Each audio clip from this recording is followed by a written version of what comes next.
The top stories tonight in Y News. President Ferdinand Marcos Jr. assures the government will not use the state pension fund for the newly approved Maharlika Investment Fund. The court deferred the supposed arraignment of the accused individuals in the killing of Negros Oriental Governor Erwin Tulfo. The Philippine National Police forms a special investigation task group to investigate the killing of a radio commentator in Calapan City, Oriental Mindoro. And Russia and Ukraine both reject a nuclear safeguard plan by the International Atomic Energy Agency.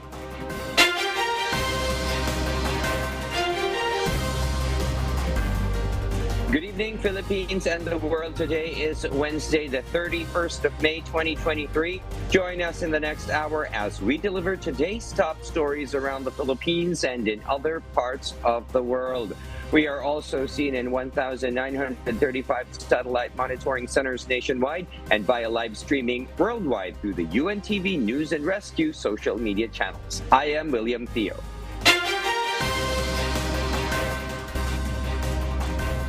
First in the news, President Ferdinand Marcos Jr. assured that the government will not use the state pension fund for the newly approved Maharlika Investment Fund.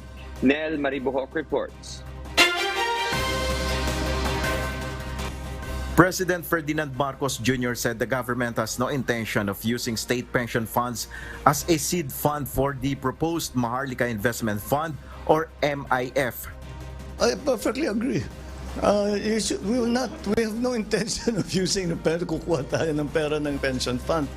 PBBM expressed agreement on one of the amendments to the bill that prohibits the use of funds from the Government Service Insurance System, Social Security System, Philippine Health Insurance Corporation, Pag-ibig, among others, in the Maharlika Fund.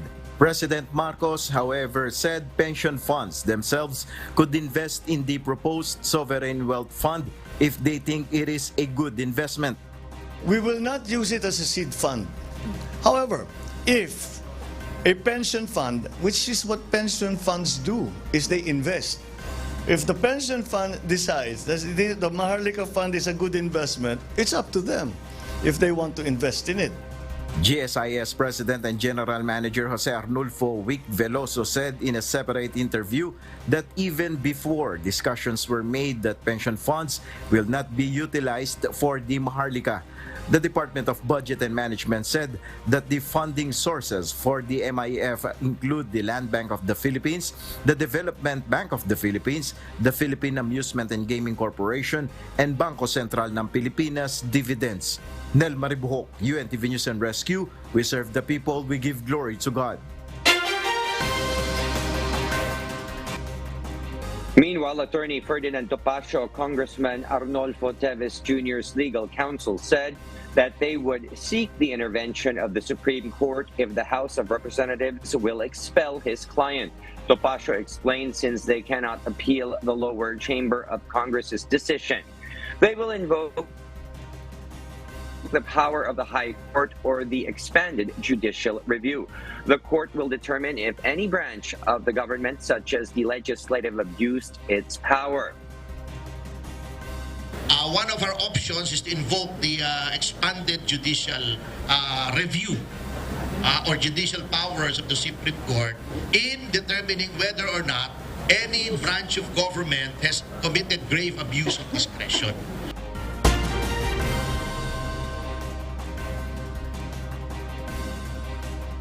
The court deferred the supposed arraignment of the accused in the killing of Negros Oriental Governor Erwin Tulfo.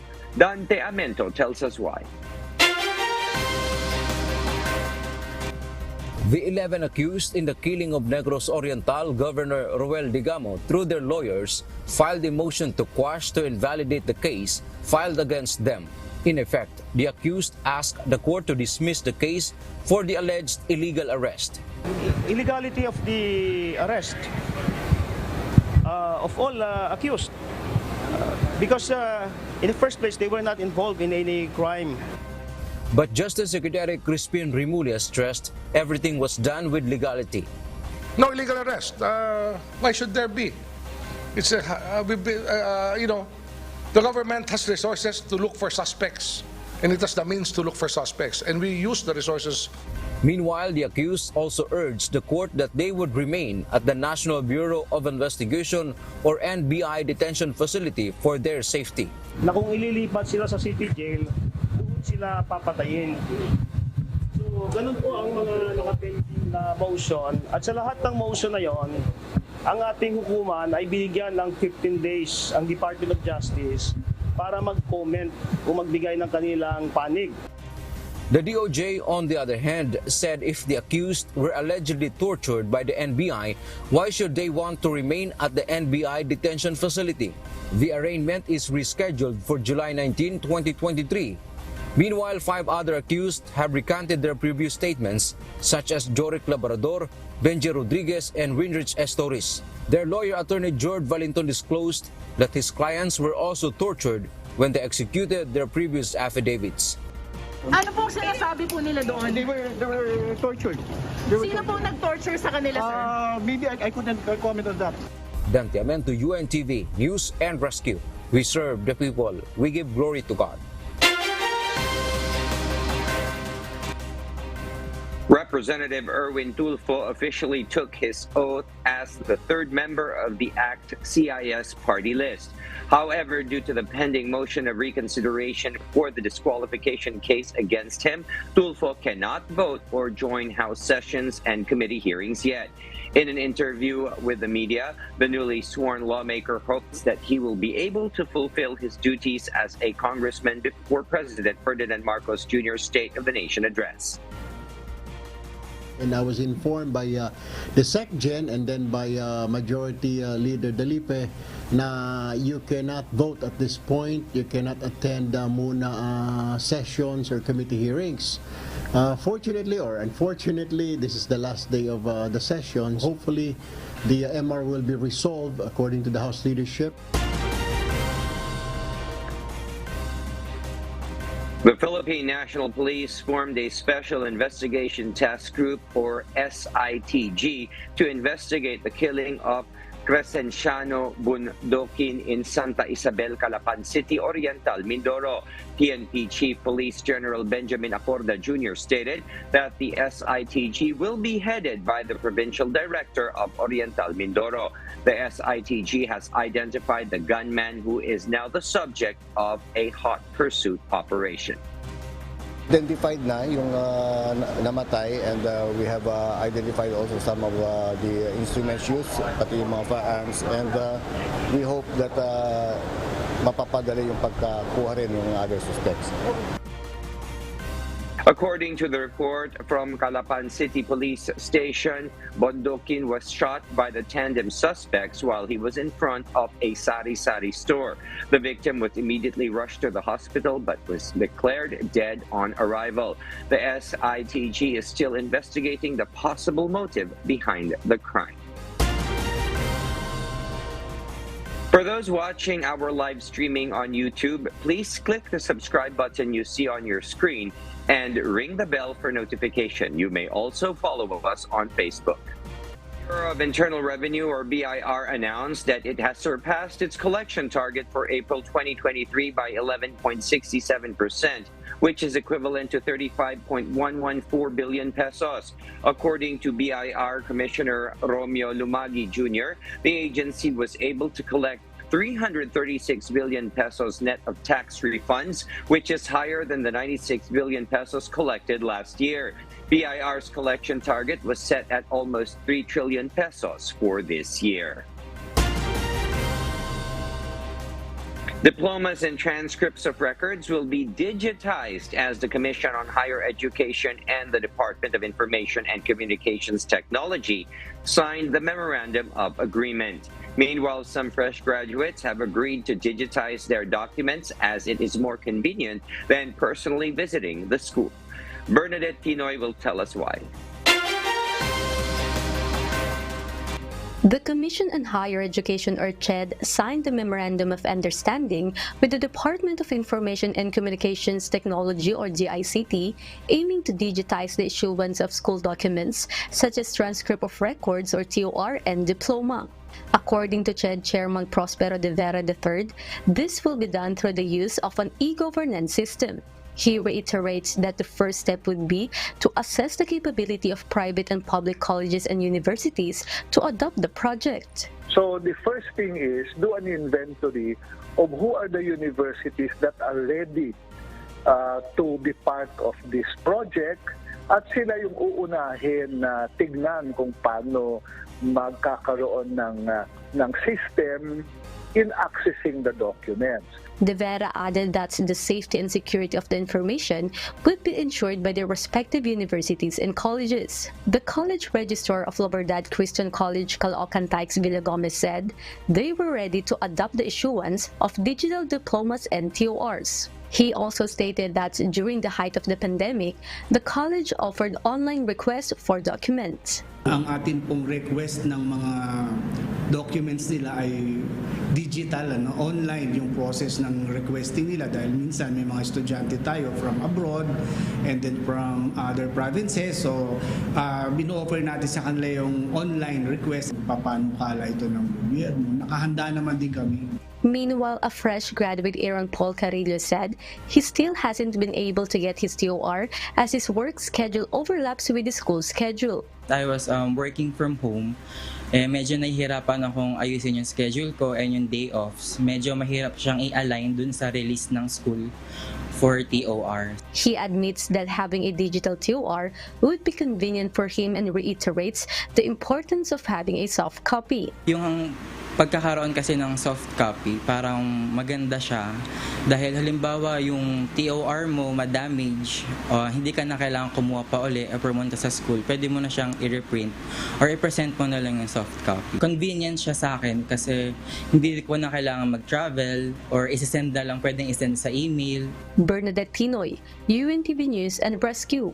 We serve the people, we give glory to God. The Civil Aviation Authority of the Philippines, or CAAP, clarified that Philippine domestic flights will not be affected by the launch of North Korea's satellite. According to CAAP Deputy Director General for Operations Captain Edgardo Diaz, the Pyongyang satellite launch only affects 2 routes to Guam, which are far from the flight path of commercial airlines operating in the country. Diaz added that airline companies are ready to implement rerouting schemes for flights going to and out of the country. Earlier, CAAP released a notice to airmen directing all commercial pilots to avoid the airspace surrounding North and South Korea and Eastern Japan from 8 a.m. today until June 10.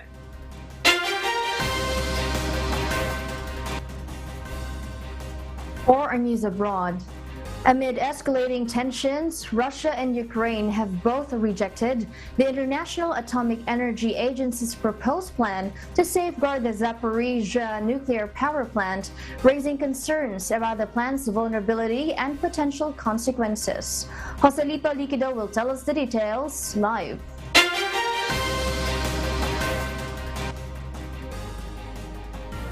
Yes, Joselito, go ahead. Good evening, Maria. Russia and Ukraine have not reached an agreement on a plan proposed by the International Atomic Energy Agency, or the IAEA, to protect the Zaporizhzhia nuclear power plant. The IAEA's chief, Rafael Grossi, presented a set of 5 principles aimed at reducing the risk of catastrophic nuclear accident resulting from military activities near Europe's largest nuclear power plant. Grossi's proposed principles for safeguarding the Zaporizhzhia nuclear plant includes refraining from attacks, especially from heavy weapons, securing off-site power, and protecting essential systems. He highlighted the ongoing military activities in the region that could potentially escalate in the near future, describing it as extremely fragile and dangerous. Russia's United Nations Ambassador Vasily Nevencia stated that Grossi's proposals are aligned with measures they have already been implementing. Meanwhile, Ukraine's ambassador to the UN, Sergei Kislista, insisted that the principle should be accompanied by a demand for complete demilitarization and the occupation of the power plant. U.S. Ambassador to the UN, Thomas Greenfield, demanded that Russia remove its weapons and military personnel from the facility. However, Russia denies having military personnel stationed at the power plant, only referring to the conflict as a special military operation. Back to you, Mariel. Thank you, Joselito Liquido, for that live report. Following Russia's invasion of Ukraine, Sweden and Finland applied for the North Atlantic Treaty Organization or NATO membership last year, changing long-held policies of military non-alignment. All NATO members must approve bids for membership. However, Turkey and Hungary have still not approved Sweden's bid. The U.S. Secretary of State Antony Blinken urged Turkey to finalize Sweden's NATO membership immediately, citing the significant steps that the Nordic nation has already taken to address Ankara's concerns over the membership. Sweden's Prime Minister Ulf Kristersson also stated that they are in constant contact with Turkey to address issues raised by their Turkish counterparts, one of which is Turkey's claim that Sweden harbors members of a militant group they consider as terrorists. In response to this, Sweden will implement new legislation on June 1 relating to counterterrorism. Meanwhile, Washington will continue working to complete Sweden's accession in time for a NATO summit that will bring together heads of state from the alliance in the middle of July. As violence continues in Sudan with more bloodshed expected in the coming months, the United Nations has appealed for more financial aid for the more than 1 million people who may flee the country. Ryuji Sasaki will tell us why live.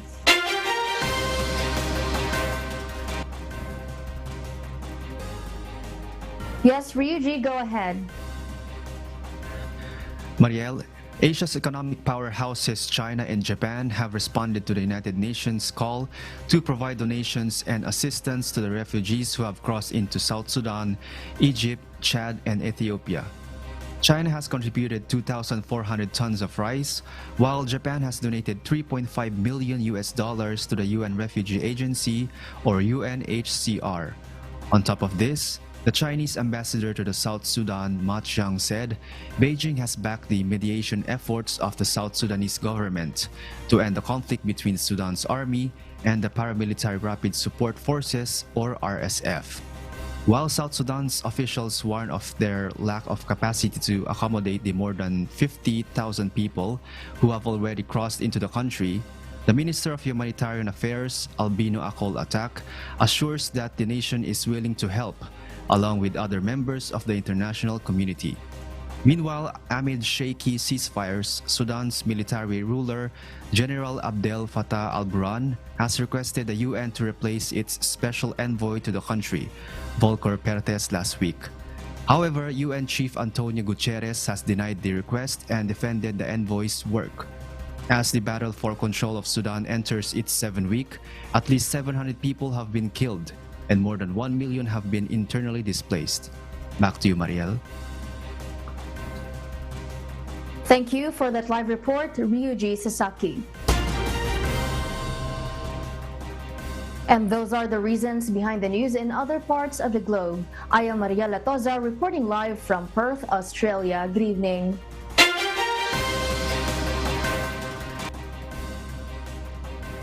The controversial Maharlika Investment Fund bill will soon be up for the president's signature now that both chambers of Congress approved of the measure. Harleen Delgado will tell us why.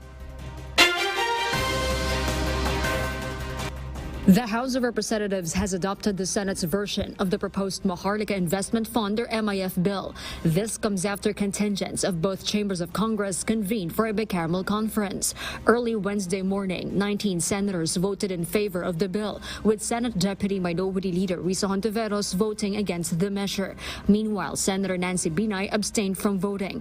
Under the bill, the use of state pension funds to contribute to the Maharlika Investment Corporation, or MIC, whether mandatory or voluntary will be absolutely prohibited. These include Social Security System or SSS, Government Service Insurance System or GSIS, PhilHealth, Pag-ibig Fund, Overseas Workers Welfare Administration or OWA Fund, and the Philippine Veterans Affairs Office Pension Fund. The authorized capital stock for the MIF is set to 500 billion pesos with an initial capital of 125 billion pesos. 50 billion pesos will be sourced from Land Bank, 25 billion pesos from the Development Bank of the Philippines or DBP, and 50 billion pesos from the national government through the dividends of the central bank, portion of revenues of the Philippine Amusement and Gaming Corporation or PAGCOR, and proceeds from privatization of government assets. To increase the capitalization, the advisory board needs to secure first the approval of Congress.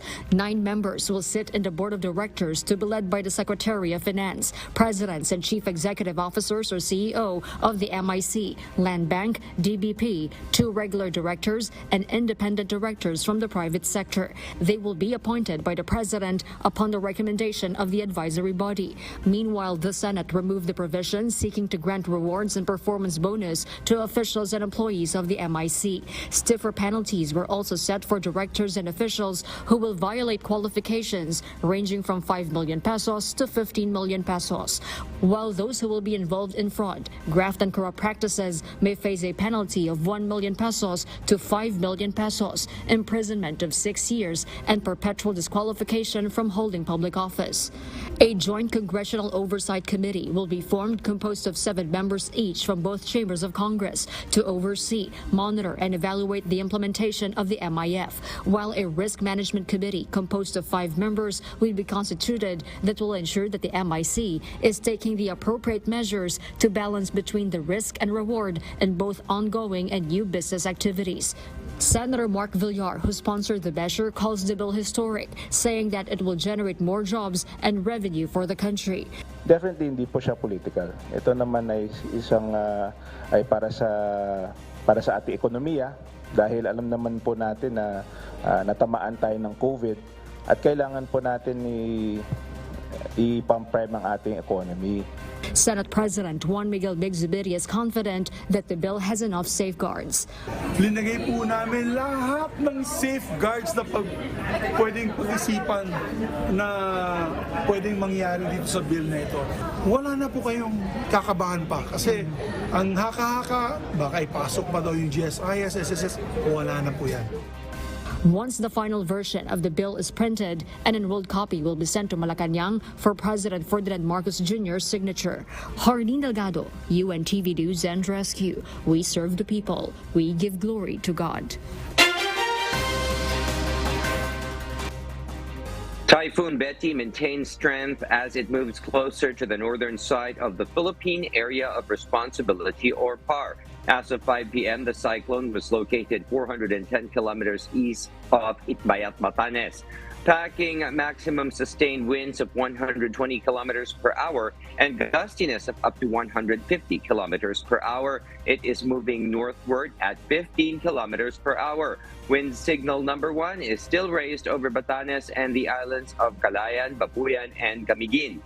Based on the latest forecast track, Betty is expected to exit the Philippine Area of Responsibility by tomorrow evening or Friday morning. Heavy rains may be experienced in La Union, Benguet, Ilocos provinces, and Abra. The Provincial Disaster Risk Reduction and Management Office of Cagayan Province reported that all evacuees in their jurisdiction have returned to their houses after days of heavy rains and strong winds due to Typhoon Betty. JP Nunez will tell us why. Despite Typhoon Betty not directly affecting the province of Cagayan, there are still more than 400 families that were preemptively evacuated when strong winds and torrential rains were experienced. Based on the report of the Cagayan Disaster Risk Reduction and Management Office, a total of 431 families or 1,372 individuals were evacuated. Most of them are from Calayan, which consists of 177 families. In Santa Ana, there are 128 evacuated families, 104 in Gonzaga, 16 in Gataran, and 6 in Santa Teresita. Earlier today, they were allowed to return to their houses as good weather conditions were seen, and the tropical cyclone wind signal has been downgraded. The Cagayan PDRRMO remarks that there were no casualties in the province. All deployed rescuers for Typhoon Betty have also returned to their provinces. Residents of Santa Ana, which had one of the highest numbers of evacuees, were thankful as the effect of Typhoon Betty was less than what was expected. Bago namin na anuhan yung mga bagyo, tinalihan namin yung mga yero para hindi lumipad. Kaya nagpapasalamat ako sa Diyos na hindi naman natanggal yung mga yero namin at hindi masyadong malakas ng hangin. Wala po sa awa ng Diyos. Pasalamat kami dahil hindi kami nagbakwit sa mga kapitbahay ko, sir, sa sariling bahay namin. JP Nunez, UNTV, News and Rescue. We serve the people, we give glory to God. The House of Representatives has adopted the recommendation of the Committee on Ethics and Privileges regarding the sanctions for Negros Oriental Representative Arnolfo Teves Jr. With 285 affirmative votes, 0 negative, and 1 abstention, the lower chamber suspends Teves Jr. for another 60 days. Furthermore, his membership in all House committees is also forfeited. Our colleague, Representative A. Teves Jr. remains abroad, fails to perform his duties and responsibilities as member of the House of Representatives, and commits acts detrimental to the House of Representatives and its members. Hence, the committee, for the second time around, exercised its motu proprio authority to assume jurisdiction over his continuous unauthorized absences in the House of Representatives. Our kasangbahay, as the world faces these trying times amid the pandemic caused by coronavirus, we are inviting everyone to join the global prayer for humanity. Good day. I'm Brother Eli Soriano of the members of the Church of God International. I want to invite you to join us in a minute of prayer every day to pray for humanity and the whole world as we go through these perilous times. While safety measures like washing of hands and strengthening of our immune systems may help us through this horrible predicament, there is still no precaution or cure more powerful than God's mighty intervention. And we need His intervention now more than ever. It doesn't matter what religion you are in or what denomination you belong. This is an invitation for all the people around the world who cares for the future of their family, friends, loved ones, and humanity as a whole. Everybody is welcome to pray with us. For more details, you can check out the description box below. Thank you very much, and I hope to hear from you soon. May God bless you.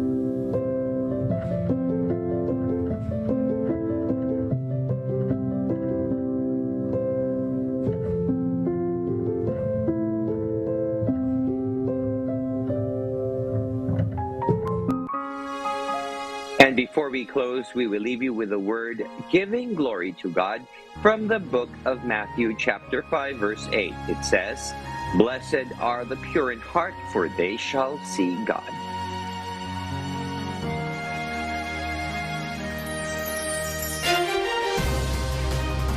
And those are the reasons behind the news, May 31, 2023. Reasons we deliver to you as they unfold. And because we need to know, we will always ask why. I am William Theo. We serve the people. We give glory to God.